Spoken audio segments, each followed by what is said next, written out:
எனக்கு வந்து அது ஒரு பெரிய சர்ப்ரைஸா இருந்தது. இன்னும் சொல்ல போனா அந்த படத்தின் மீது ஒரு நம்பிக்கை ஏற்பட்டது.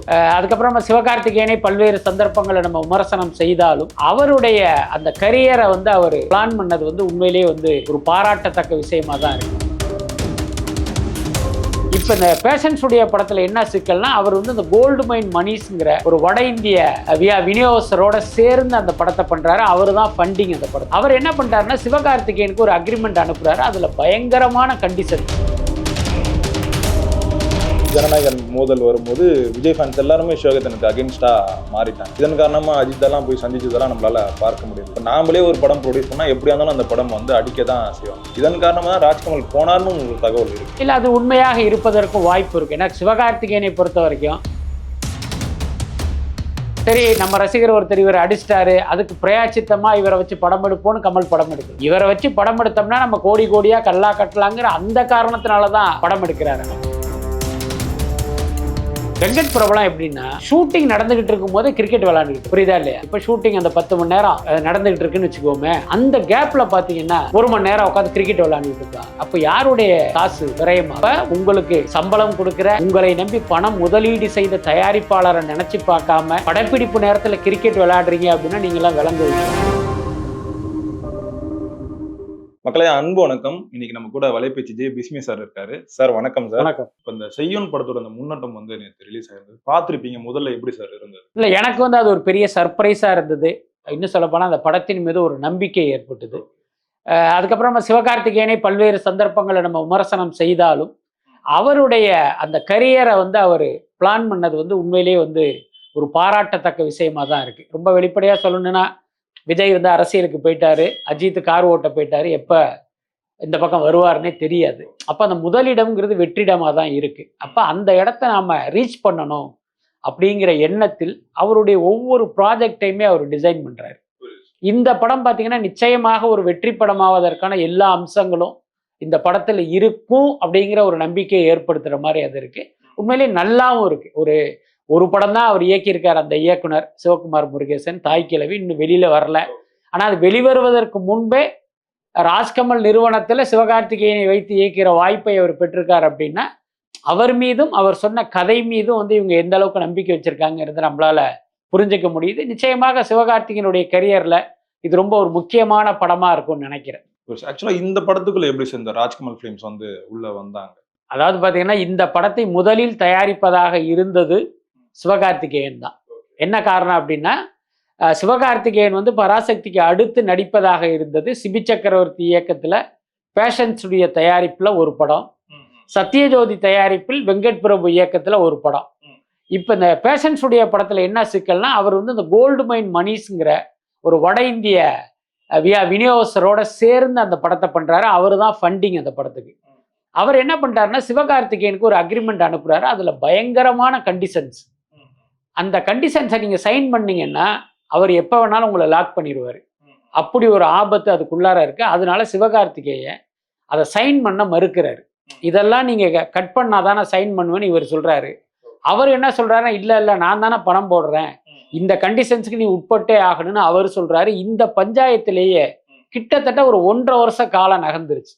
இப்ப சிபி சக்கரவர்த்தி விரக்தி அடைஞ்சு என்ன பண்றாரு அப்படின்னா, என்னடா அது எவ்வளவு காலம் தான் உட்கார்ந்துருக்கிறதுன்ட்டு ரஜினி கதை கேட்கிறாருன்னு தெரிஞ்சோன்னா டப்புன்னு இவங்களுக்கே தெரியாம ஒரு கதையை ரெடி பண்ணி ரஜினி கிட்ட சொல்லி ஓகே பண்ணி இப்ப அந்த ப்ராஜெக்டை கமிட் பண்ணிட்டு இதை விட்டுட்டு போயிட்டாரு. இந்த பக்கம் வெங்கட் பிரபு படத்துக்கு வந்தீங்க அப்படின்னா, சிவகார்த்திகேயன் படம் வரிசையா flop. Madharaasi flop, Parasakthi flop. இங்க பாத்தீங்கன்னா வெங்கட் பிரபு ஒரு 125 130 கோடி பட்ஜெட்ல ஒரு ப்ராஜெக்டை எடுத்துட்டு வர்றாரு. வட்டி எல்லாம் சேர்த்து பப்ளிசிட்டி எல்லாம் சேர்த்தா அது 175 கோடி ஆகும்.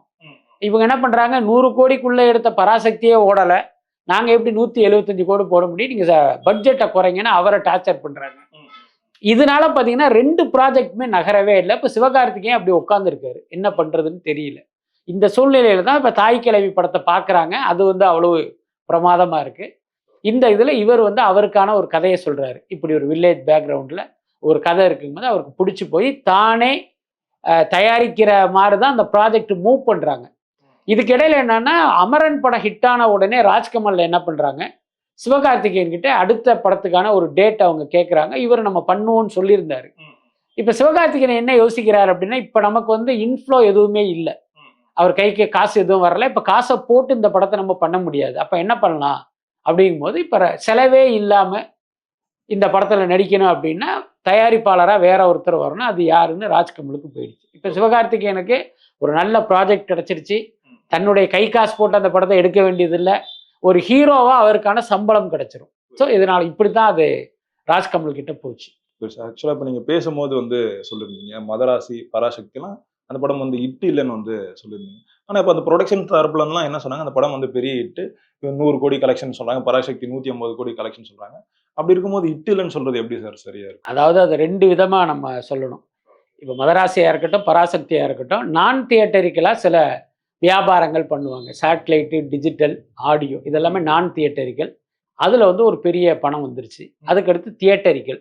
இங்கே பார்த்தீங்கன்னா பராசக்தியும் சரி, மதராசியும் சரி, இவங்க எல்லாமே ஓன் ரிலீஸ் பண்ணாங்க.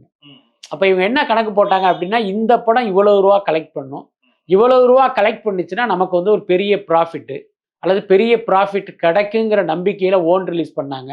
ஆனால் அன்ஃபார்ச்சுனேட்லி இந்த 2 படமே அந்த அளவுக்கு கலெக்ட் பண்ணலை. அதனால பார்த்தீங்கன்னா இந்த படத்தை பொறுத்தவரை ஒன்று பிரேக் ஈவன் அல்லது பார்த்தீங்கன்னா ஒரு சின்ன சேதாரத்தில் இவங்க எஸ்கேப் ஆகியிருப்பாங்க. இதுதான் உண்மை. அதனால இதை வந்து நீங்கள் கமர்ஷியல் ஹிட்டுன்னு சொல்ல முடியாது. அதுக்கப்புறம் இதை ஏன் ஒரு தோல்வி படமாக நம்ம கணக்கில் எடுக்கணும் அப்படின்னா, உங்களுக்கு தெரியும் பராசக்தி படத்துக்கு இருந்த ஹைப்.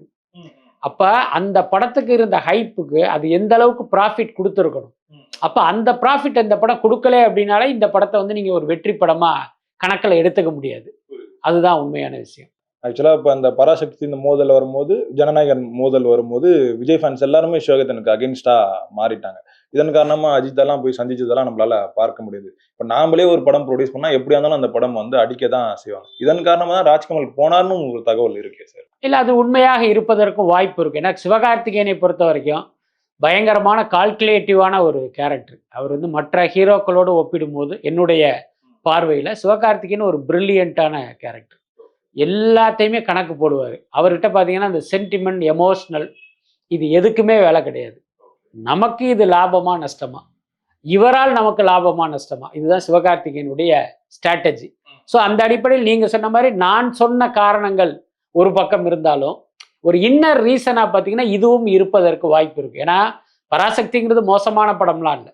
மற்ற படங்களோடு ஒப்பிடும்போது அது வந்து ஒரு சிறந்த படம் தான். இந்த காலத்துக்கும் இன்றைய இளைஞர்களுக்கும் இந்த தலைமுறைக்கும் தேவையான ஒரு படம் பராசக்தி. அதில் நோ டவுட். அதை வந்து ஒரு சுவாரஸ்ய குறைபாடு அது உள்ளர இருந்தாலும் அது வந்து தோல்வி அடைவதற்கான படம்லாம் கிடையாது.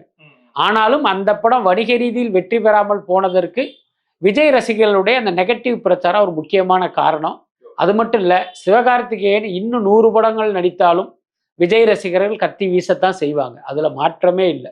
அதெல்லாமல் இப்போ வந்து அவங்களுடைய கோபம் குறையாமல் அதே வீரியத்தோடு இருப்பதால் அடுத்த படமும் இதே மாதிரி அடி வாங்கும்.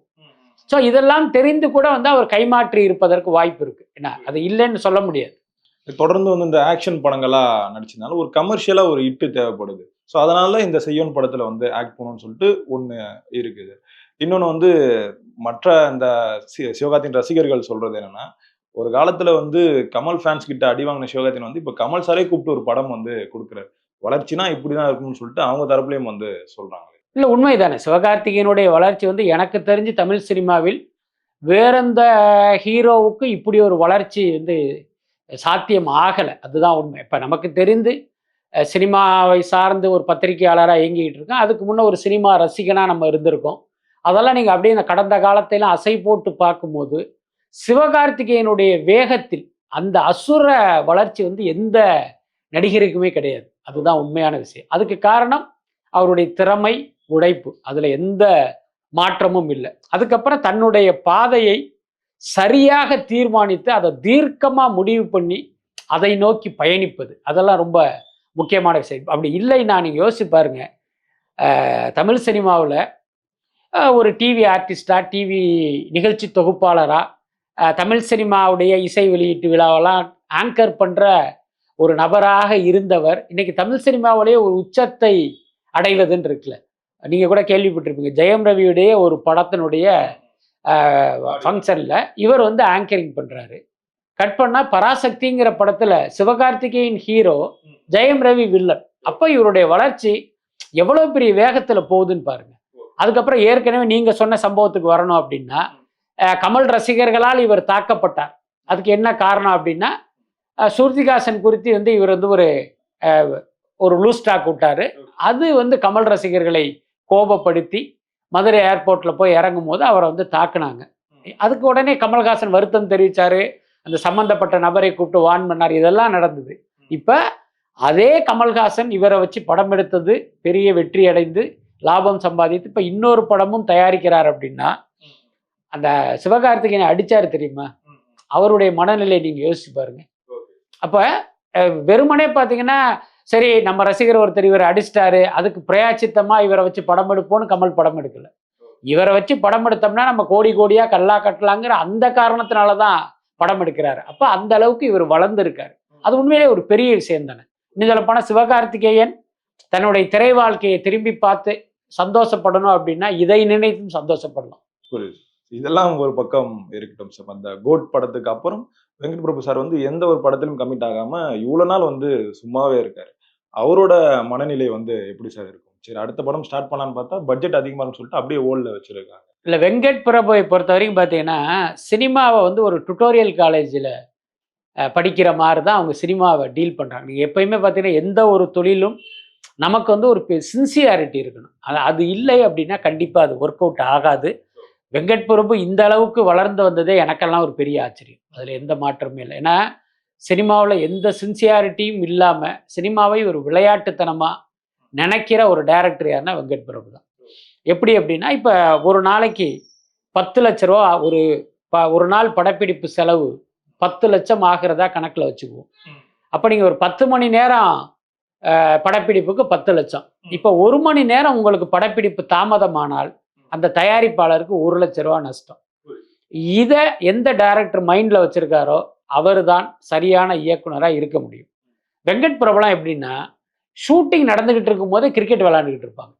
புரியுதா இல்லையா? இப்போ ஷூட்டிங் அந்த 10 மணி நேரம் நடந்துகிட்டு இருக்குன்னு வச்சுக்கோமே, அந்த கேப்ல பார்த்தீங்கன்னா 1 மணி நேரம் உட்காந்து கிரிக்கெட் விளையாண்டுக்கிட்டு இருப்பாங்க. அப்போ யாருடைய காசு விரயமாகுது? அப்போ உங்களுக்கு சம்பளம் கொடுக்குற, உங்களை நம்பி பணம் முதலீடு செய்த தயாரிப்பாளரை நினைச்சு பார்க்காம படப்பிடிப்பு நேரத்தில் கிரிக்கெட் விளையாடுறீங்க அப்படின்னா நீங்களாம் விளங்குவீங்களா? ஆனால் அதையும் மீறி வெங்கட் பிரபு இவ்வளோ உயரம் வந்திருக்காரு. அதுக்கு அடுத்து இன்றைக்கு நீங்கள் கோட் படத்தை எடுத்தீங்க. இது விஜயனுடைய கரியர்லேயே பார்த்தீங்கன்னா ரொம்ப லோவான படம் கோட்டு தான். இன்னும் சொல்லப்போனால் அந்த கோட்டினுடைய வெற்றிங்கிறதெல்லாம், வணிக வெற்றிங்கிறதெல்லாம் ஒரு உலக அதிசயத்துக்கு ஒப்பான ஒரு விஷயம்தான். விஜய் என்கிற அவருடைய மாஸ் தான் அந்த படத்தை ஓரளவுக்கு அந்த இடத்துக்கு எடுத்துட்டு வந்துச்சு. ஒரு மொக்க படம் தான் அது, அதுல மாற்றமே இல்லை. அப்படி ஒரு படத்தை எடுத்துட்டீங்க.